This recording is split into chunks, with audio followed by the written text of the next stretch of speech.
Due to current carrying circular coil, magnitude of magnetic field due to current carrying circular coil. देखो आपके पास जितने भी यहां पे डायग्राम बने हुए हैं, अच्छा यूजिंग बायो-सावर्ट लॉ लिख लो, या आप ये इसमें ये भी लिख सकते हो, it is also the application of Biot-Savart law. ठीक है, क्योंकि ये आपके कोर्स में भी एक चीज लिखी है कि what is the application of Biot-Savart in circular coil. ठीक है, तो आप मैग्नीट्यूड इसका कैलकुलेट कर सकते हो यूजिंग बायो-सावर्ट लॉ। अब बायो-सावर्ट लॉ के लिए हमारे पास अगर मुझे लगाना है तो मेरे पास क्या होना चाहिए बेटा, एक देखो ये यहां पे एक पॉइंट है, इस पॉइंट पी पे मुझे क्या पता करनी है, मैग्नेटिक फील्ड कितनी है, और किसकी वजह से, इस करंट कैरिंग सर्कुलर कॉइल की वजह से इस पॉइंट पी पे क्या मैग्नेटिक फील्ड है, ये मुझे पता करनी है। ठीक है, तो अगर बायो-सावर्ट लॉ मुझे इस्तेमाल करना है तो मुझे क्या पता होना चाहिए, उसका करंट एलिमेंट। तो इस पूरे कंडक्टर, इसकी कोई लेंथ होगी, बट अभी हम इसकी पूरी लेंथ, अभी हम इसकी डिस्कस नहीं कर रहे हैं। एक छोटी सी लेंथ जिसको मैं क्या मानता हूं, dl, अगर इस पूरे कंडक्टर में करंट I फ्लो कर रहा है तो उस छोटी सी लेंथ में भी करंट कितना फ्लो कर रहा होगा, I। ठीक है, लेट सपोज कि इस करंट एलिमेंट और इस पॉइंट P के बीच में कितना डिस्टेंस है, R। ठीक है, तो लिख लीजिए, ये डायग्राम बना के लिखिए, due to small current in the element dl, due to small current in the element, the magnetic field developed will be, यही लिख लेना, the magnetic field developed will be dB is equal to ये वाला relation mu naught upon 4 pi I D L by R square into sine theta. इस point पे जो magnetic field develop हुई है बेटा, इसको एक बार फिर देख लो, इस पॉइंट पे जो मैग्नेटिक फील्ड डेवलप हुई है वो हुई है dB according to Biot Savart law, but वो इतने से छोटे से एलिमेंट की वजह से डेवलप हुई है। बट ये जो एलिमेंट है, मैं जो ये करंट है, ये करंट इतने में भी फ्लो कर रहा है, इसमें भी, मैं बार बार क्या करूंगा, अपना छोटा सा जो लेंथ का जो एलिमेंट है चेंज करता जाऊंगा, हर एक छोटे छोटे लेंथ के एलिमेंट के लिए क्या कैलकुलेट करूंगा, इस पॉइंट पे मैग्नेटिक फील्ड। तो मैं क्या करूंगा, इसकी आ गई उतनी, फिर दूसरे करंट एलिमेंट की, फिर तीसरे करंट एलिमेंट की, सबको मैं क्या कर दूंगा, सुपर इंपोज कर दूंगा। सुपर इंपोज मतलब कि सबको नॉर्मली ऐड कर दूंगा, तो मुझे क्या मिल जाएगा, इस पूरे सर्कुलर लूप के लिए करंट एलिमेंट की वजह से पूरा जो एल लेंथ का होगा उसकी वजह से मैग्नेटिक फील्ड आ जाएगी। अच्छा, उसकी वजह से मैग्नेटिक फील्ड निकालने के लिए सबसे पहले मुझे क्या पता होना चाहिए, देखिए मैं इस डीबी को अब यहां पे दोबारा लिख रहा हूं, एक छोटे से करंट एलिमेंट के लिए जो मेरे पास मैग्नेटिक फील्ड है वो है I D L by R square sine theta.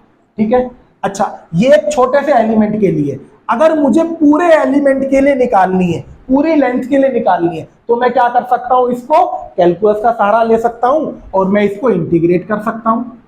Integrate कर दूंगा तो मुझे इस पूरे इस लेंथ के लिए मिल जाएगी, क्योंकि करंट तो पूरे एलिमेंट में मेरे पास बेटा सेम है, तो इसलिए मैं इसको इंटीग्रेट कर सकता हूं। जब इसको इंटीग्रेट कर दूंगा तो लेट सपोज मैंने इस पॉइंट से शुरू करा, ऐड करते करते करते करते करते करते करते मैं कहां पे आ गया, इसी पॉइंट पे आ गया। और ऐसी इंटीग्रेशन को हम क्या कहते हैं, हमने चैप्टर 1 में इलेक्ट्रोस्टैटिक्स वाले में देखा है। हम क्या करते हैं, एक चीज को ऐड करते करते करते करते पूरे इस सरफेस के लिए आ गए, और ये सरफेस कैसा है, क्लोज्ड सरफेस। तो इसके लिए हम जो इंटीग्रेशन भी करते हैं वो करते हैं फॉर अ क्लोज्ड लूप। ठीक है ना, तो जो ये हमने जो मैग्नेटिक फील्ड आएगी हमारे इस पॉइंट पे वो इस क्लोज्ड सरफेस के लिए आएगी। ठीक है, अब हमें क्या करना है, केवल अब हमें केवल इस, सबसे पहले तो इस साइन थीटा की वैल्यू निकालनी है।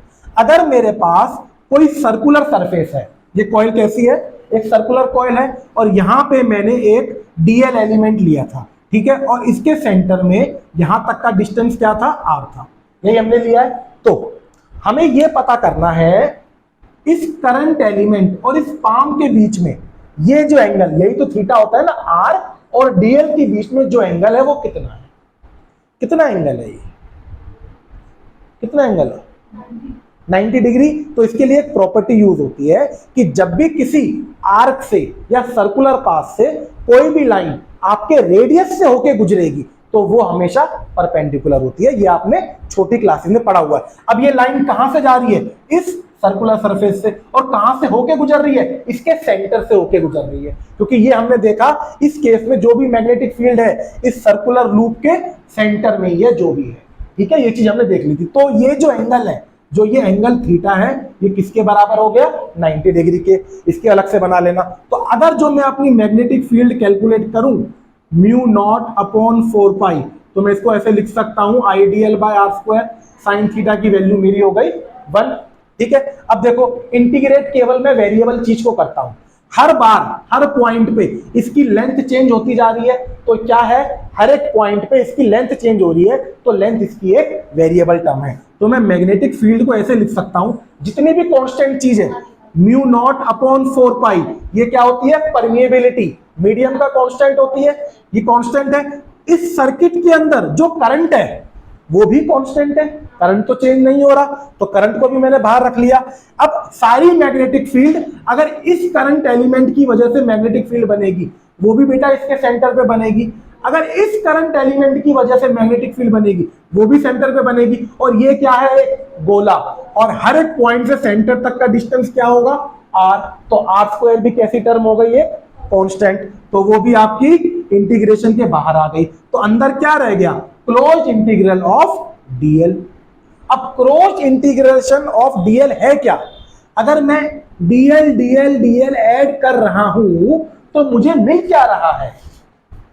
इस पूरी तार की कंप्लीट लेंथ, यस और नो? और इस पूरी तार की कंप्लीट लेंथ कितनी है?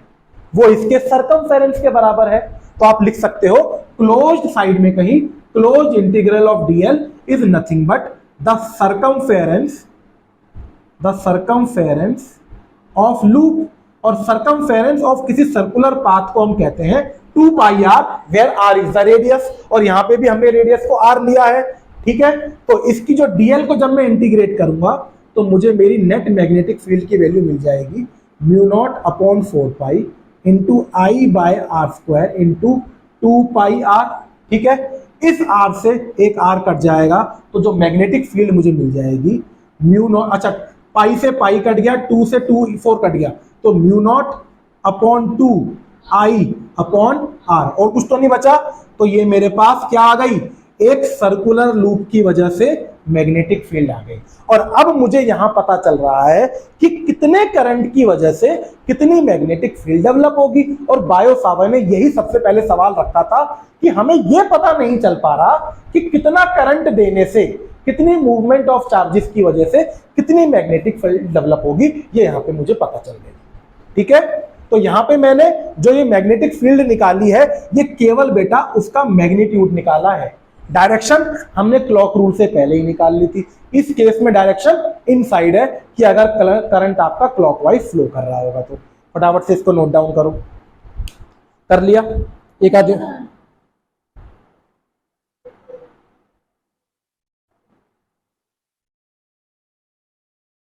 सीबीएसई का जो बोर्ड का एग्जाम होना है उसके हिसाब से बहुत ज्यादा इंपॉर्टेंस रखता है।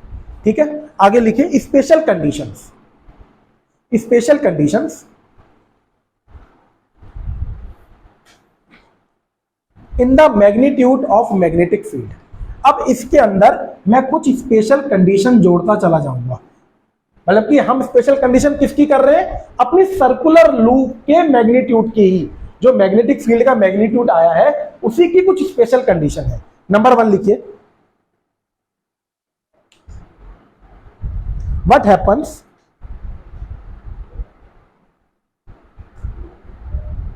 When the current is flowing through a quarter circle? What happens when the current is flowing through a quarter circle?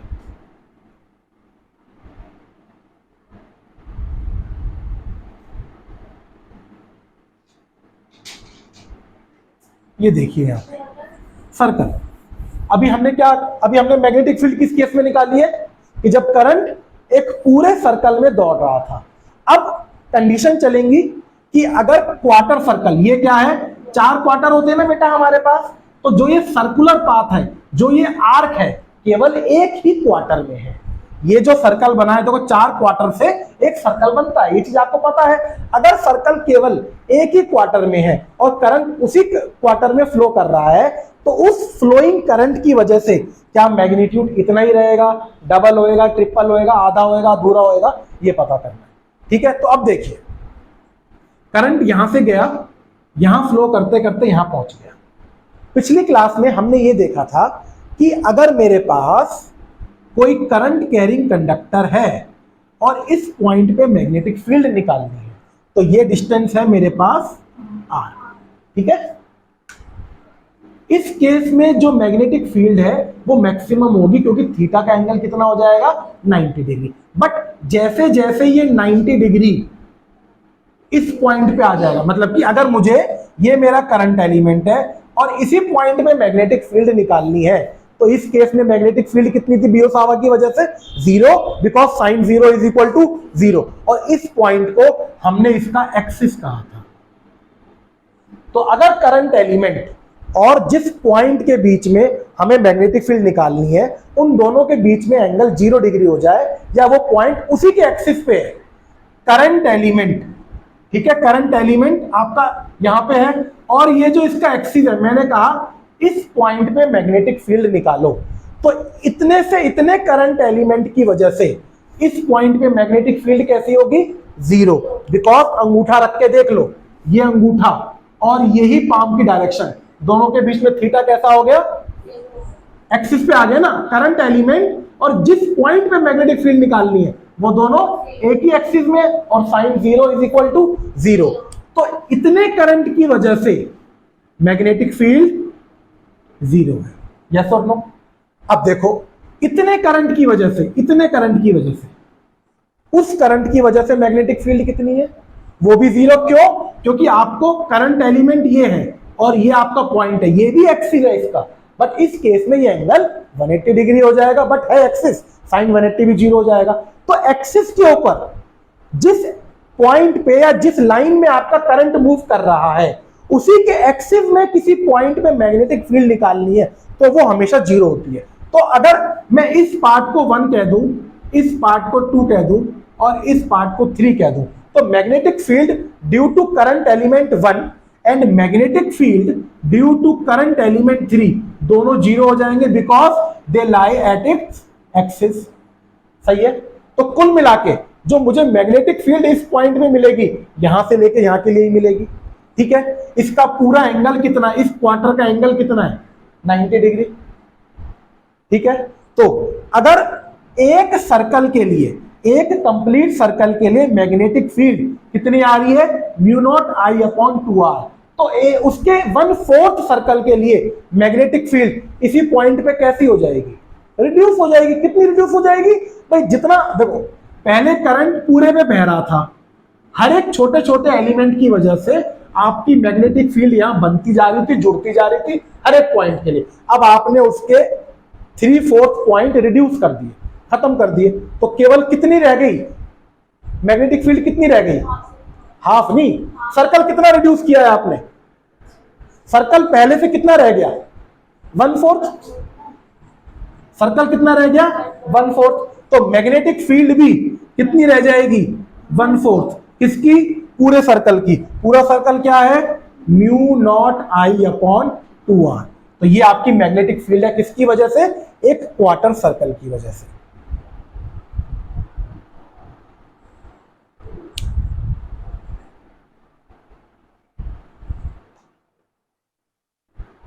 ठीक है, केस 2 लिखिए, केस 2 लिखिए। फॉर अ सेमी सर्कल, अब अगर मेरे पास बेटा एक सेमी सर्कल है, सेमी सर्कल इस हिसाब से है, ये मेरा सेमी सर्कल, ये करंट ऐसे गया और ये करंट ऐसे गया, ये करंट ऐसे गया, और मुझे ये कहा गया इस पॉइंट P पे इसकी मैग्नेटिक फील्ड निकालनी है अकॉर्डिंग टू बायो-सावर्ट लॉ। ये क्या है, करंट, देखो बेटा यहां देखो, यहां से लेके यहां तक का जो करंट है, ये जो करंट एलिमेंट है, और ये पॉइंट एक ही एक्सिस में है, तो इस पॉइंट की वजह से मैग्नेटिक फील्ड 0। इस वाले करंट एलिमेंट के लिए, और क्योंकि ये भी इस पॉइंट पे निकाल रही है मैग्नेटिक फील्ड, तो ये भी एक्सिस पे है, तो इसकी वजह से भी मैग्नेटिक फील्ड 0। तो मैग्नेटिक फील्ड कितने हिस्से की वजह से आएगी? इस आधे सर्कल की वजह से। और अगर हमें पूरे सर्कल की वजह से एक सेंटर पॉइंट पे मैग्नेटिक फील्ड इतनी पता है, तो आधे सर्कल की वजह से मैग्नेटिक फील्ड कितनी हो जाएगी? हाफ। किसका? Mu not I upon 2r। Note down कर लीजिए।